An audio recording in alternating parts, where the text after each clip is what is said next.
Well, I'm off doing something rather different today. I'm starting on my Little Mountain Timber Handcar.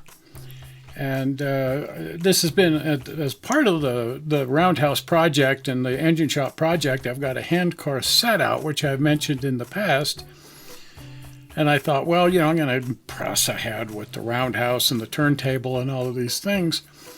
But well, I've been instructed by my doctor to stay working at the bench and stay off the ladders and stay off my feet and don't lift anything heavier than like a fork. This because I had a little back surgery deal, nothing significant, but I've got a rather screwed up back, and they said that they could fix it if they tampered with it. So they did. I digress. On to Charlie's Little Mountain Timber Handcar. Charlie over at Little Mountain Timber Company, he's on eBay and Etsy and so on.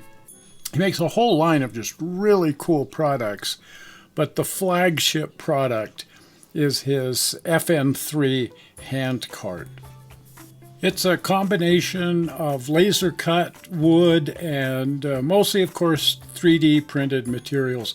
It's just absolutely beautiful, and it's got interesting undercarriage detail here. You can see the gear mechanism that would drive it from the hand car, the pump action, not operational. It does roll back and forth, but the gear mechanism is non-functional. But it sure looks good in there. The crown jewel, I think, is this Dietz Cold Blast lantern. It's an illuminated lantern, and it's just the detail on it is just stunning. And it has this little functional lantern sitting on the corner of the hand car. As you're all aware, I'm a lantern fanatic. I've got functional lanterns all around the railroad, mostly scratch built. But this little 3D job, look at even the vents are there. It's just absolutely stunning.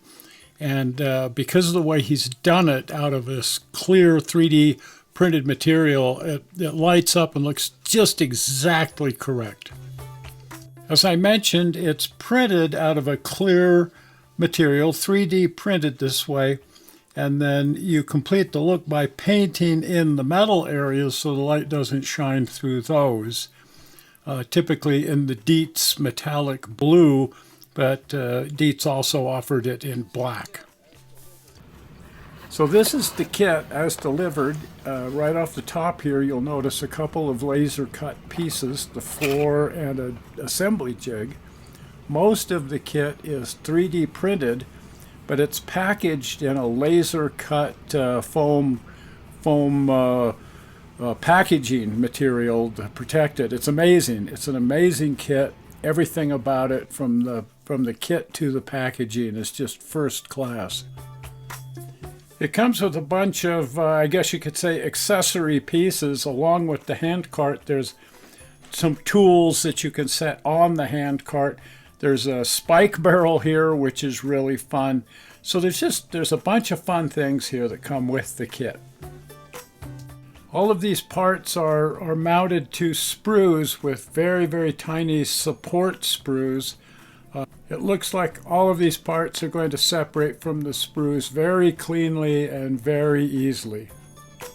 Very detailed instructions, as per normal, and as we should all do, first going completely through the instructions and familiarizing myself with the assembly procedure here, and then even test fitting the pieces to make sure I fully understand how this is going to go together.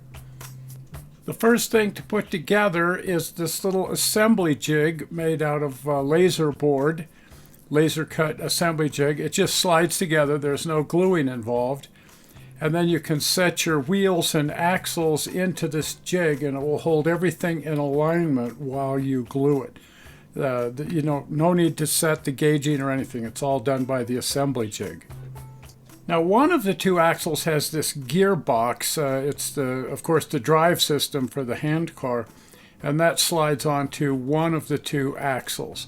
It just goes on there loosely. You're not going to permanently mount it in place. It has to be free to move around.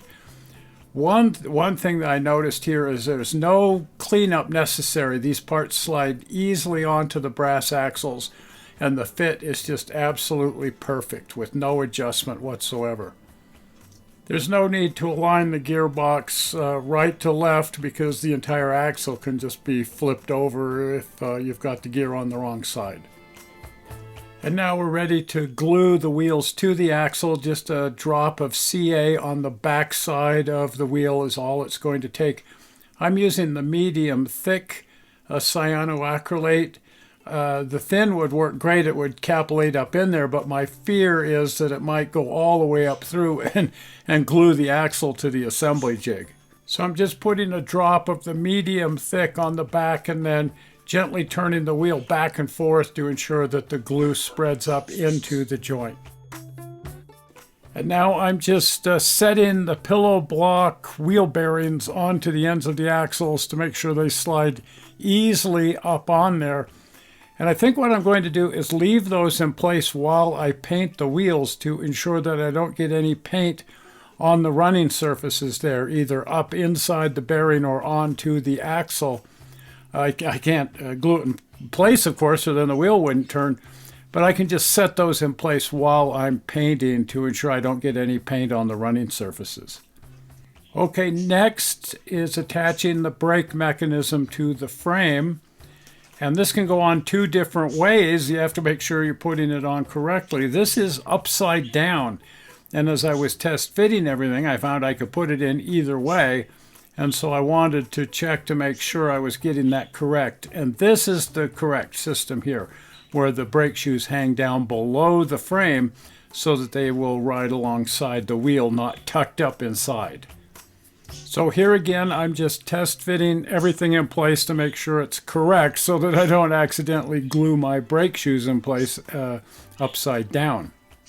Here's how that gearbox will attach to the frame.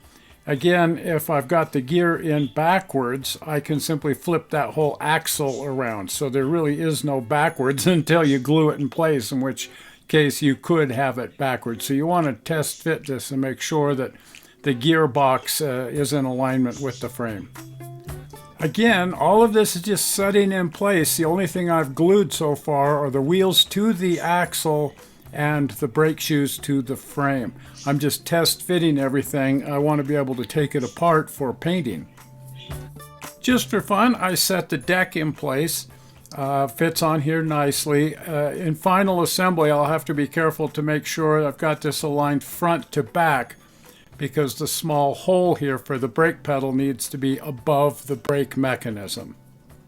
And everything's rolling neatly. Again, I'm not planning to actually operate this, but I want it to be able to operate. I mean, that's part of the challenge and the goal, isn't it?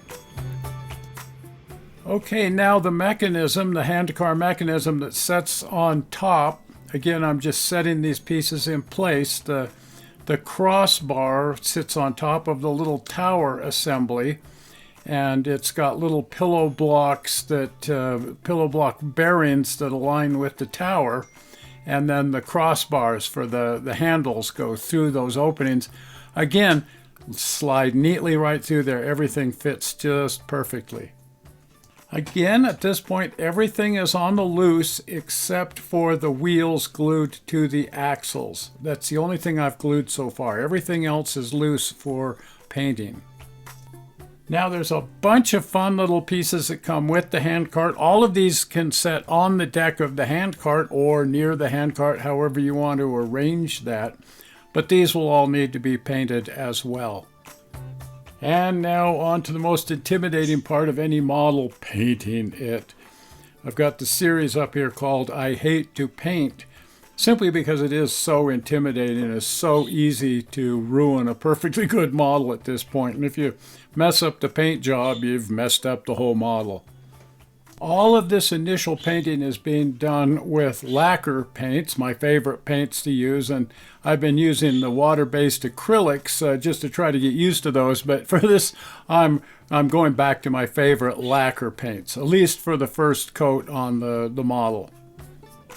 Okay, over to the paint booth. All of this initial paint is going on with the airbrush, and again, as I've gone back to using the lacquer paint here, I'm going to be using the airbrush that I use exclusively for lacquers. One of the initial problems I had when I was trying to teach myself how to use the water-based acrylics was cross-contamination between the lacquer paints and the acrylic paints, and so my solution has been to have two complete separate airbrushes, one just for lacquers, one for water-based acrylics. So as I mentioned before, I'm going to paint this with the wheel bearing set on the axle to prevent fouling the running surfaces with paint.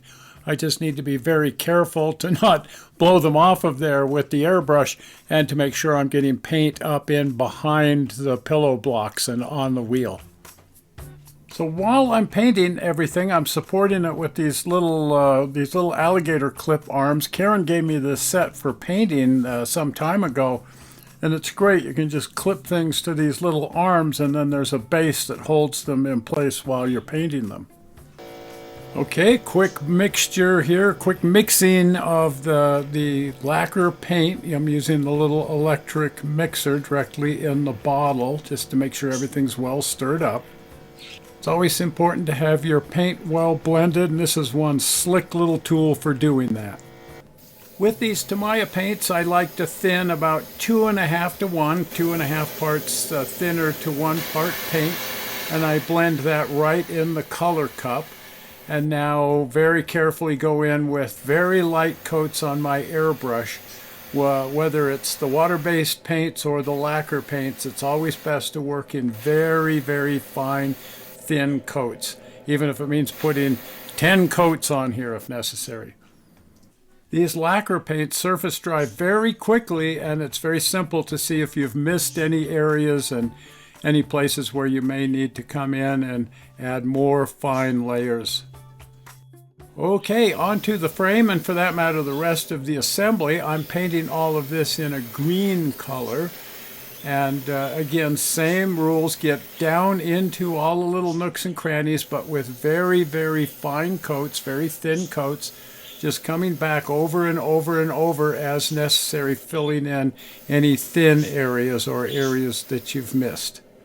See what I did there with the pun? Missed? Get it? Anyway, and then also where the clip is holding here, that's going to leave a bare area. So I just move the clip to a different location and come back and touch those areas up. Most of the painting here with the hand tools and so on is going to be hand painting with a fine brush. But for an initial coat, I thought I can get a nice bright shiny silver on here and then come back and add hints of rust and grease and grime, as well as the wood handles and that sort of thing. At this point, all the subsequent layers of paint are going to be done with the water-based acrylics. They go neatly over the top of these lacquers, and you don't have to worry about the water-based acrylics cutting into the underlying lacquers, of course. So you don't have to worry about any bleed through from the underlying colors coming up through the paint that you're putting on. And there it is. And while all of this stuff is nice and surface dry at this point, I do like to let everything sit overnight before going on with the water-based acrylics.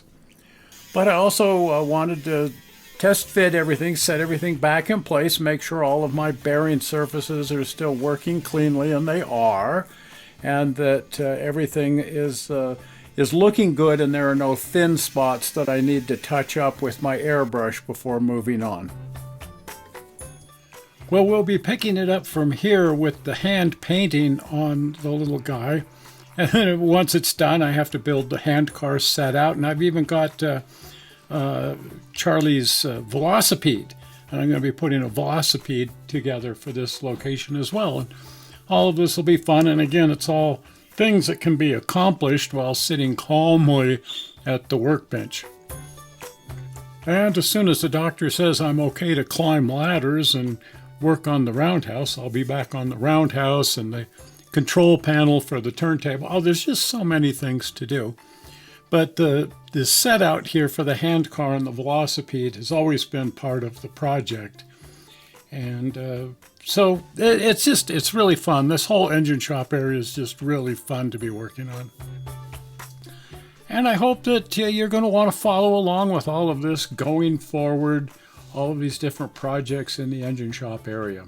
So if you're not a subscriber to the channel, please subscribe by clicking on the upcoming blue button. Zoink! Right there, the blue button. Well, we're not sure how you found this video on the internet. We sure hope you didn't find it boring, and Karen and I will see you here on Tuesday with some fun stuff. See ya. Bye-bye.